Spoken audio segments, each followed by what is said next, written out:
ঠিক আছে, শুধু একটাই কাজ করার জন্য তাদেরকে বলা হয়েছিল যে শুধু শ্রদ্ধা করবে, আর কিছু করার কাজ নেই। শ্রদ্ধা করলে যদি আমার খাওয়া হয়ে যায়, শ্রদ্ধা করলে যদি আমার ঘুম হয়ে যায়, আমার টাকা পয়সা চলে আসে, আমি কেন করবো না? আমি নিজে মানে আমি যখন ইসলাম কবুল করেছিলাম, আমার জেঠু কাকি যে আমাকে ছোট থেকে বড় করেছে, সে আমার পেটে নেপালে চলে গিয়েছে। আমার নিজের স্ত্রী, হ্যাঁ, আমার মাথায় রড মেরেছে, মানে লোককে দিয়ে মারিয়েছে। ঠিক আছে, আমার নিজের স্ত্রী আমার গলা কেটে দিয়েছে। আমার নিজের শাশুড়ি নাকে হাসি চালিয়েছে। হ্যাঁ, তারপরে আমি ইসলাম ছেড়েনি। কেন? যে এটা সত্যি, এটা হচ্ছে আসল ধর্ম, যেটা যেমন অন্ধকার আছে আলো আছে না। হ্যাঁ, আমি বলবো না কোনটা কি আছে, কিন্তু আমি এইটুকু বলছি, ইসলাম যেটা আছে না, আলোর প্রতীক। পুলিশের কাছে দ্বারস্থ হয়েছিলাম, কিন্তু তারা কোনো অ্যাকশন নেয়নি, কারণ আমার পেছনে কেউ ছিল না। ইন দিস টাইম এখন আমার কাছে অনেকেই আছে।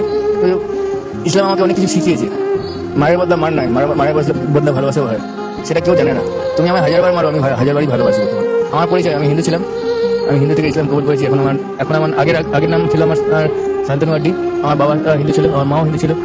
যখন থেকে আমি ইসলাম কবুল করেছি, যেদিন আমি ইসলাম কবুল করি তার একদিন আগে আমি আমার মাকে ইসলাম কবুল করেছি। এখন আমার নাম মোহাম্মদ আব্দুল শুকুর খান। এখন আমি থাকি সদস্য। না, আমার ওয়াইফ আমায় ছেড়ে দিয়েছে। আমার একটা কচি বাচ্চা আছে। আমার বাচ্চার যখন 2 মাস বয়স ছিল, আমার ওয়াইফ আমায় ছেড়ে দিয়ে কোনো হিন্দু ছেলেকে বিয়ে করে নেয়। আর বাচ্চাটা এখন মর্মান্তিক অবস্থায় পড়ে আছে, মানে স্পাইনাল কর্ড 0। আর আমি এত কিছু কাজ করছি অনলি ফর আমার বাচ্চাটাকে বাঁচানোর জন্য।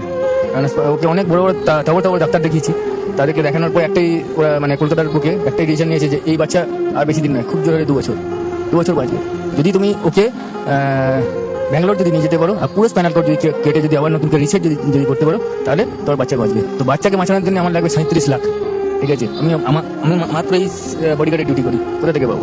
কারণ আল্লাহই ভরসা, কারণ যখন আমি দেখছি যে আল্লাহ ছাড়া কোনো মাবুদ নেই, লা ইলাহা ইল্লাল্লাহ, मोहम्मद रसूलुल्लाह सल्लल्लाहु अलैहि वसल्लम का आला है, ला इलाहा इल्लल्लाह, अल्लाह सिवा कोई माबूद नहीं है। ठीक है, रोने का है तो अल्लाह का सामने और किसी का सामने नहीं।